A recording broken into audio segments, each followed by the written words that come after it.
사무엘상 1장의 말씀으로 애통하는 자의 기도라는 제목으로 오늘 말씀 나누기를 원합니다. 여러분 이제 큐티 하시는 분들은 보시겠지만 이제 사무엘상이 이제 나가게 됩니다. 그 전에 전도서랑 빌립보 나가고 있는데 이제 제가 큐티에 대한 내용을 많이 또 이렇게 설교를 하려고 애를 써요. 근데 이제 큐티는 매일 하는 거고 설교는 일주일에 한 번이니까 이제 그걸 따라가기가 쉽지가 않습니다. 그래서 제가 중간중간 큐티에 대한 말씀을 좀 택하여서 하는 것이 여러분 큐티와 또 목장 모임의 또 활성이 되기를 원하는 마음입니다. 그래서 사무엘상 1장을 우리가 보면서 이제 사무엘상의 배경은 이제 왕정 시대로 넘어가기 전에 이제 사사 시대와 왕정 시대 사이에 있는 오늘 말씀과 그 시대적 상황이 펼쳐지는 장면입니다. 이제 사사 시대는 하나님께서 정하신 그 사사들을 통해서 하나님의 말씀이 전달되고 그들이 하나님의 뜻대로 살아가기를 이렇게 권하고 이제 전하게 됩니다.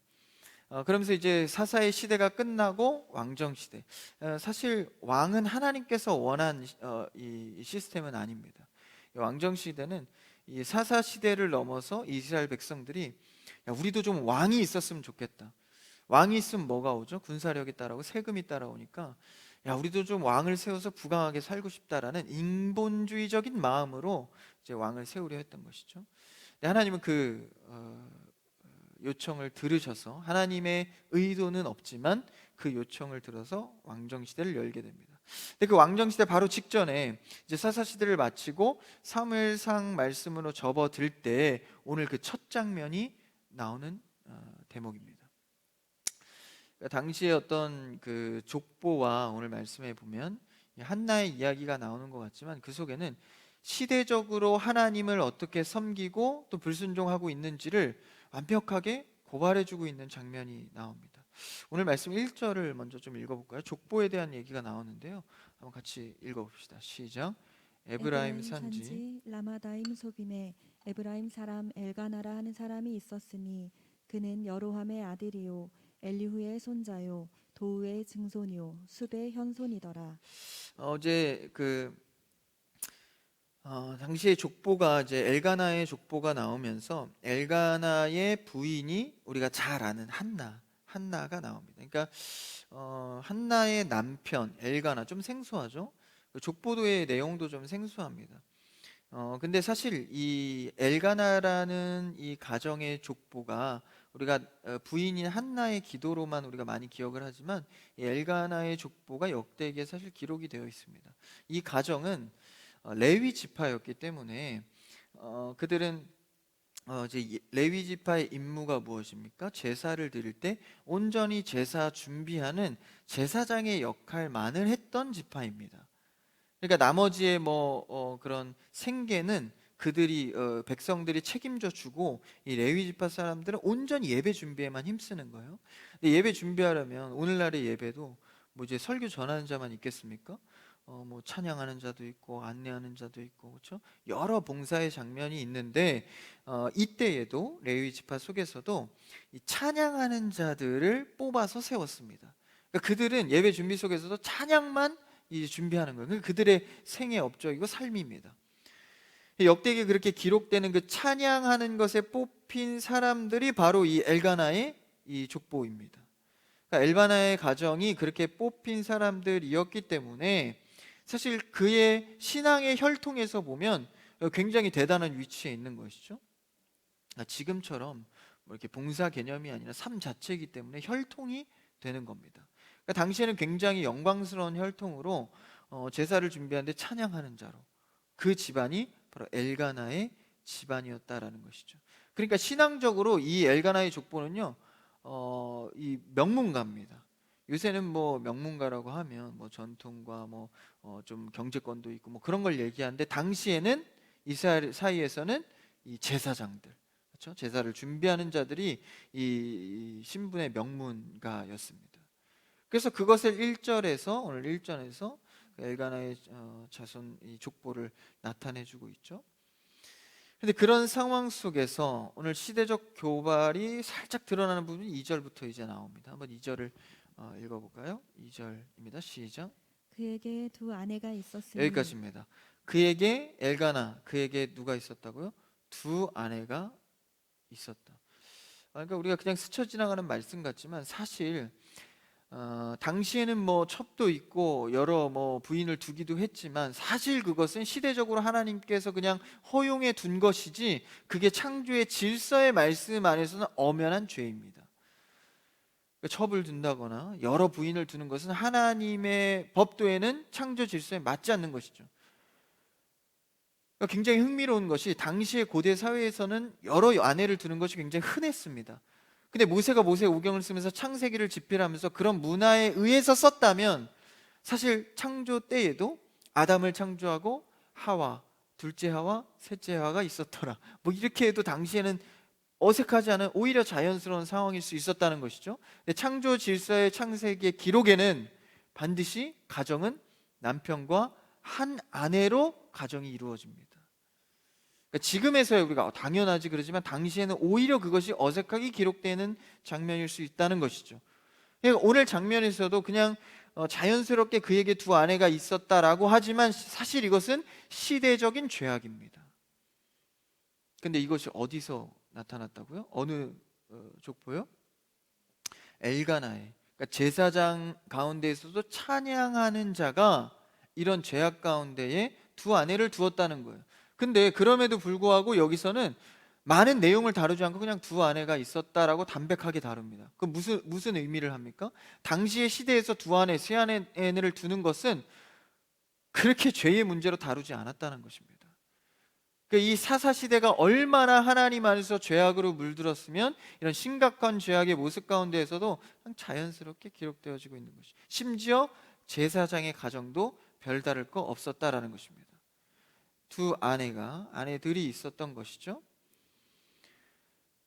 그래서 이때 사사 시대 이제 끝나갈 때쯤에도 역시 이 죄악 가운데에서, 그러니까 하나님을 왕 대접하지 않고 사사 시대가 끝날 때 모두에 말씀드린 것처럼 왕을 원하는, 그러니까 이 왕은 어떤 의미예요?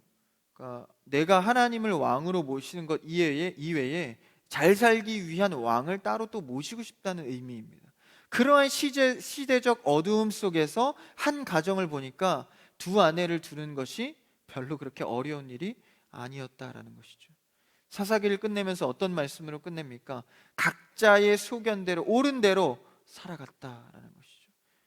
오늘날도 마찬가지입니다. 이 무너진 신앙의 형태와 문화라는 이름으로 타락했던 우리의 신앙의 실천들의 모습이 얼마나 많이 있는지, 그리고 자연스럽게 그냥 야 이게 원래부터 이렇게 하지 않았냐. 우리의 원래는 성경의 말씀입니다. 그래서 그 두 아내를 둔 것이 그냥 익숙해져 버려서 그 당시의 사회상을 그냥 그대로 말해주고 있는 것이죠. 여러분, 우리는 신앙의 길을 성도로서 이상하게 다가오는 것을 이상하게 여길 줄을 알아야 합니다. 그때는 시대가 그랬으니까, 지금은 문화가 그러니까, 야 요새 청년들이 누가 그렇게 하냐, 다 그냥 그렇게 하니까. 여러분, 신앙 안에서 걸리는 이상한 것들은요 우리가 스스로 이상하게 여겨야 합니다. 모두가 그렇지 않다 하더라도 우리는 말씀의 정도를 걸어가는 것이죠. 근데 당시의 시대는 그런 것이 없었다는, 뭐 제사장이 그러니까 뭐 말 다 하지 않았겠습니까? 그러면서 그 부인을 소개하고 있죠. 한번 2절을 다시 한번 끝까지 읽어볼까요? 2절 본문입니다. 시작. 그에게 두 아내가 있었으니 한 사람의 이름은 한나요, 한 사람의 이름은 브닌나라. 브닌나에게는 자식이 있고 한나에게는 자식이 없었더라.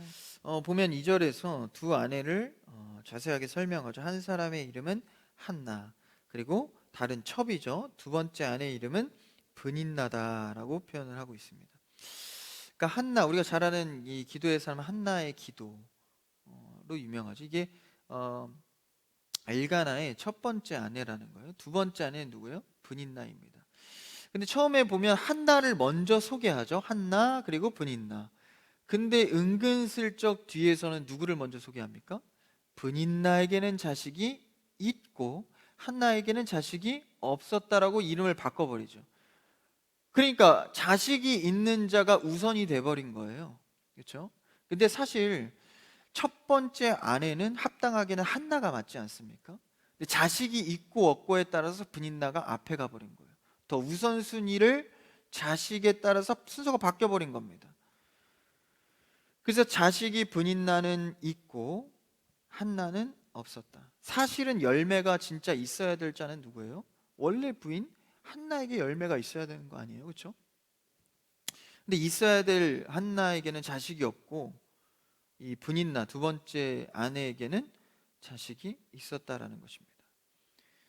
이건 역시도 백성의 영적 상태를 고발하는 것이죠. 성직자들의 두 아내, 시대의 악함을 말하기도 하고 열매 맺어야 할 자가 맺는 게 아니라 시대 속에서 열매 맺지 말아야 할 자가 맺는 시대를 고발해주고 있는 것입니다.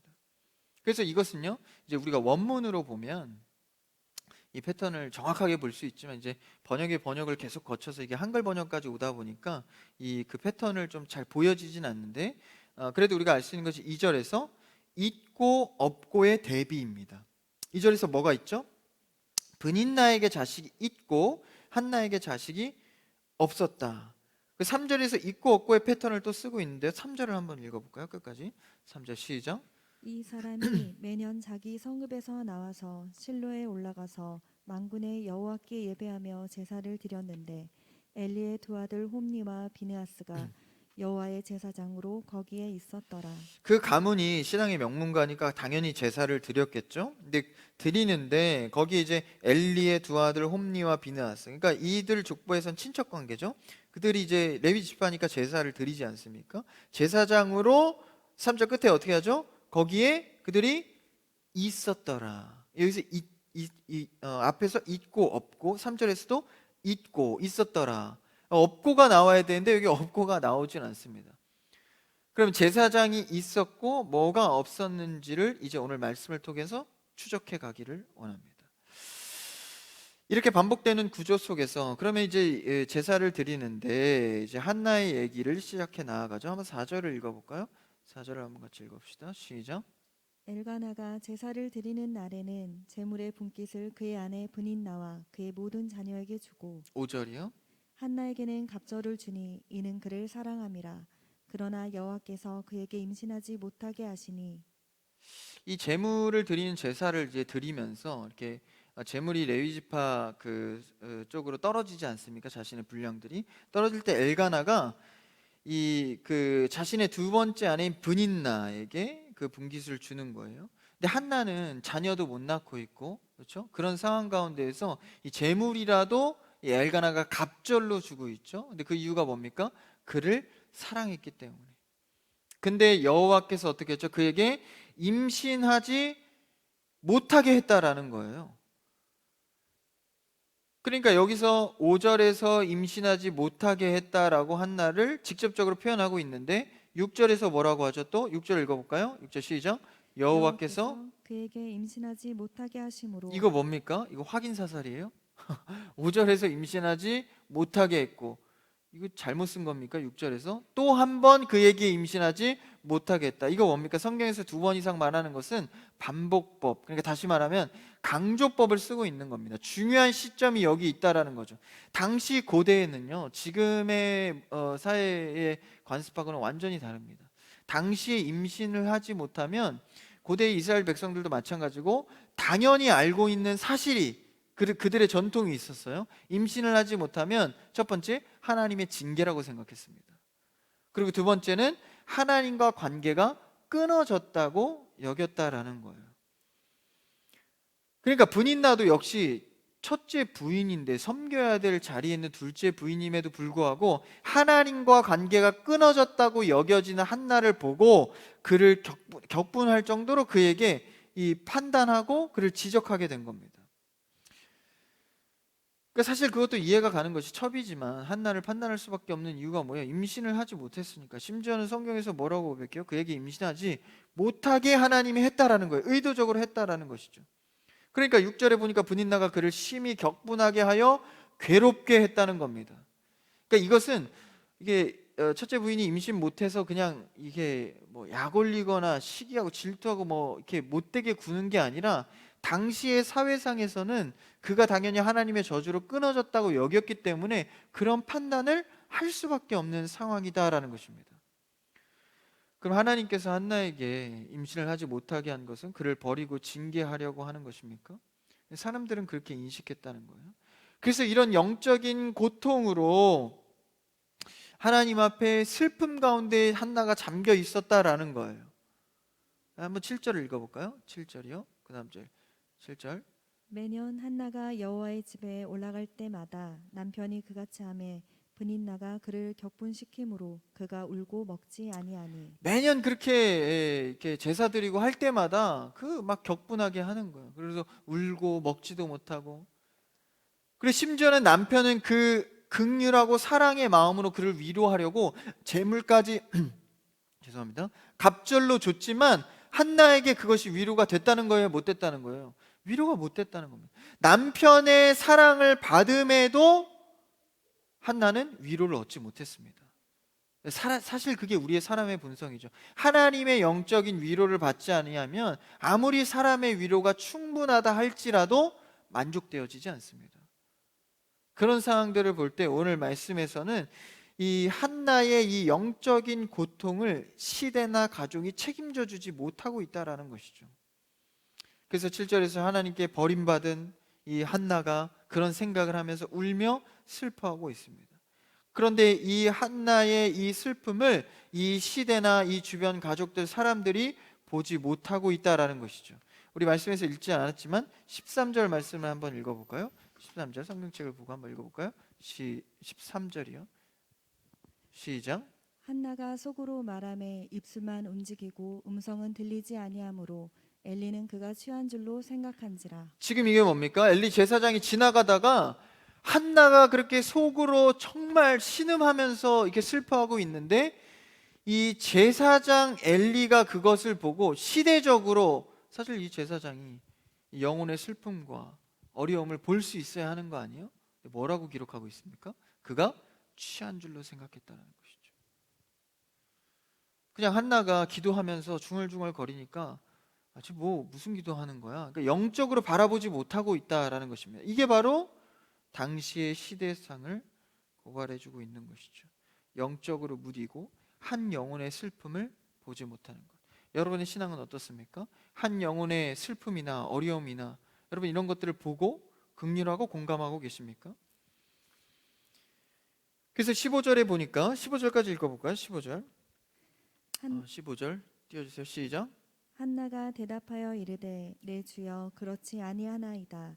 나는 마음이 슬픈 여자라 포도주나 독주를 마신 것이 아니오 여호와 앞에 내 심정을 통한 것뿐이오니. 마음이 슬퍼서 나는 마음이 슬픈 여인이다 라고 자신을 말하고 있죠. 그런 상황 가운데 하나님께 기도했을 때 한나의 기도는 애통의 기도였습니다.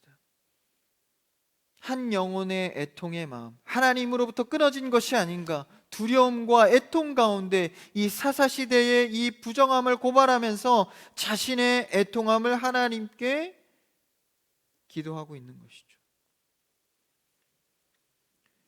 그럴 때 여호와 앞에 그 심정을 토로하고 기도할 때 오늘 15절에서 어떻게 됩니까? 기도하다가 여호와 앞에 내 심정을 통한 것뿐이다. 그러니까 기도하다가 하나님과의 통함이 이루어진 거예요. 기도 중에 하나님과의 심정이 통한 겁니다. 여러분 기도하다가 하나님의 심정과 마음을 발견하게 되기를 축복합니다. 그러면서 하나님께서 이 시대상에 무엇을 원하고 무엇을 보고 있는지를 한나가 기도를 통해서 알게 됩니다. 그래서 사실 이미 11절에서 어떤 고백을 하죠? 11절을 한번 읽어볼까요? 본문 11절이요. 서원하여 이르되 만군의 여호와여. 띄워주세요. 11절. 네, 시작. 서원하여 이르되 만군의 여호와여 만일 주의 여종의 고통을 돌보시고 나를 기억하사 주의 여종을 잊지 아니하시고 주의 여종에게 아들을 주시면 내가 그의 평생에 그를 여호와께 드리고 삭도를 그의 머리에 대지 아니하겠나이다. 이게 우리가 참 은혜되는 기도인 것 같지만 실제 자세히 보면 조금 이상합니다. 그러니까 아들 가운데 애통의 기도를 달라고 하는데 아들을 주시면 다시 어떻게 해요? 아들을 다시 바친다고 기도하고 있는 거예요. 여호와께 드리겠다. 그러니까 애통하는 기도를 한나가 하나님께 하면서 하나님과 심정이 통하였을 때 아들을 주시면 내가 그 아들을 삭도에 머리에 삭도를 대지 않고, 그게 무슨 말입니까? 그러니까 하나님 앞에 제사장으로서 드리겠다라는 거예요. 아들을 주시면. 그러니까 우리가 앞으로 아까 돌아가서 3절 2절에서 있고 없고가 있었고 3절에서 제사장은 있는데 뭐가 없다라는 거예요. 시대의 영혼을, 한 영혼을 위해서 슬퍼할 수 있고 공감할 수 있고 시대를 책임질 수 있는 그 제사장이 없다라는 것입니다. 그러니까 11절에서 그 마음을, 하나님의 그 심정을 한나가 기도하는 중에 알고 통하여서 어떤 기도를 합니까? 이 시대에 회복의 말씀이 없고 말씀의 순종이 없고 영혼을 바라볼 수 있는 제사장이 없는 이때에 하나님께서 나에게 아들을 주시면 그 아들을 하나님의 사람으로서, 참된 제사장으로서 주님 앞에 드리겠다라는 고백을 하고 있는 것이죠. 여러분, 세상을 바꾸는 것, 신앙이 하나님의 말씀으로 이 세상을 바꾸는 것은 바로 한 사람의 애통의 기도로부터 출발하였습니다. 사사 시대를 끊고 회복의 길로 나아갈 수 있었던 것 역시 한나의 기도를 통해서 사무엘, 그의 아들이 사무엘이죠. 사무엘이 태어난 사건으로부터입니다. 그래서 하나님과 심정이 통하여서 영적인 경험을 하고, 이 개인의 기도에서, 그렇죠? 개인의 기도에서 그러니까 하나님께서 원하시는 기도로 발전해 나가는 것이죠. 그러니까 단순히 아들 없음을, 내가 아들 없어서 조롱당하고 하나님과 끊어졌나 두려워하는 상황의 기도 속에서 뭐로 나아갑니까? 개인의 기도에서 시대를 바라보는 기도로 나아가는 것입니다. 여러분이 기도할 때 개인의 기도를 넘어서 주변을 보고 한 영혼을 바라보고 시대를 볼 수 있는 기도를 할 수 있기를 축복합니다. 아들 없는 고통으로 하나님과의 끊어진 고통 속에서 이제 뭐가 생긴 거예요? 하나님에 대한 시각이 생긴 겁니다. 그러니까 하나님께서 무엇을 원하는지를 보게 된 것이죠. 그러니까 하나님과 우리가 끊어진 그 고통의 상태, 사사 시대의 상태에서 말씀의 제사장이 없었다라는 것입니다. 한나의 이런 고통 가운데, 죄악 가운데 빠져 있는 그런 시대상에서도 애통의 제사장은 없었습니다. 그래서 누구를 쓰신 거예요? 하나님께서 한나를 쓰셔서 일부러, 아까 2번이나 강조했죠, 아이가 없게 하여서 슬픔의 애통의 기도를 하나님께 드리게 합니다. 그러니까 다시 말하면 한나가 이 괴로움 가운데에 이 아이를 갖지 못한 이 경험, 브닌나에게 조롱받았던 이 경험을 하지 않았으면 하나님의 마음을 아는 통로를 가질 수 없었다라는 것입니다.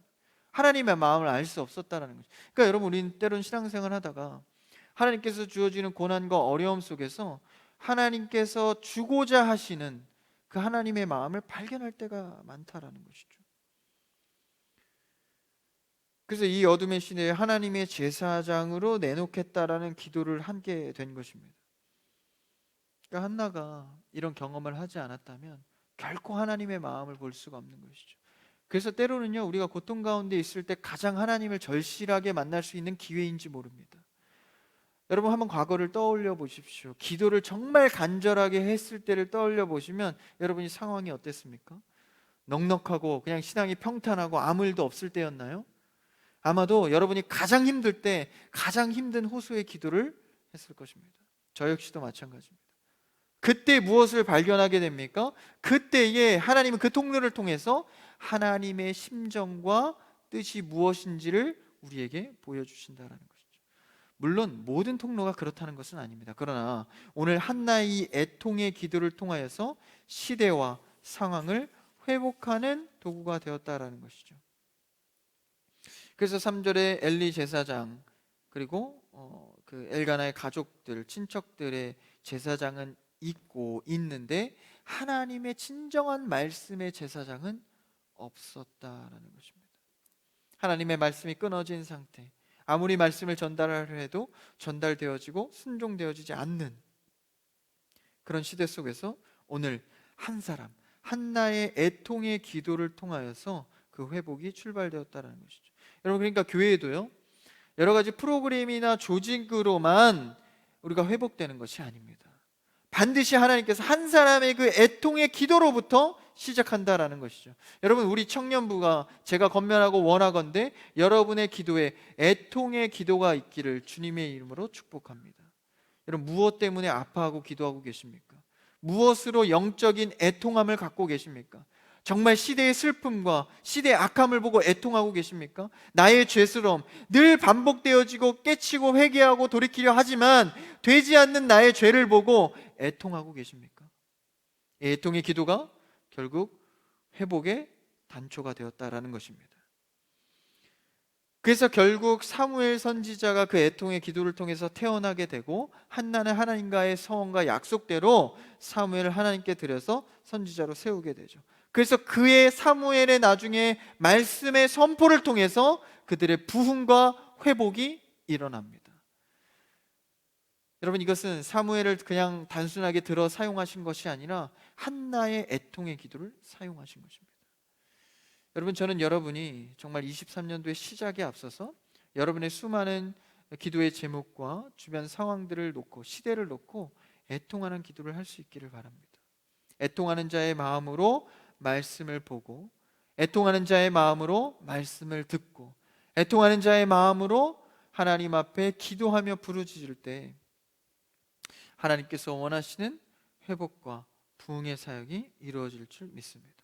우리는 한나처럼 상황과 어려움에 치닫고 정말 나에게만 오는 시험 같다고 생각할 때 정말 시대와 영혼을 돌아볼 수 있는 애통의 사람이 되기를 바랍니다. 말씀을 정리합니다. 오늘 한나를 통하여서 본 애통한 자의 기도는 결국 그 시대를 고발하고 또 하나님의 심정과 마음을 알게 되었습니다. 여러분, 우리는 하나님의 마음과 뜻을 애통하는 기도로 알아가기를 축복합니다. 내가 죄 때문에 애통하는 마음을 갖고 한 영혼이 슬퍼함을 보고 나도 같이 애통할 수 있는 마음을 통하여서 하나님의 뜻이 무엇인지를 날마다 찾아가는 여러분 되기를, 여기 계신 모든 청년 형제 자매 여러분 되기를 주님의 이름으로 축복합니다.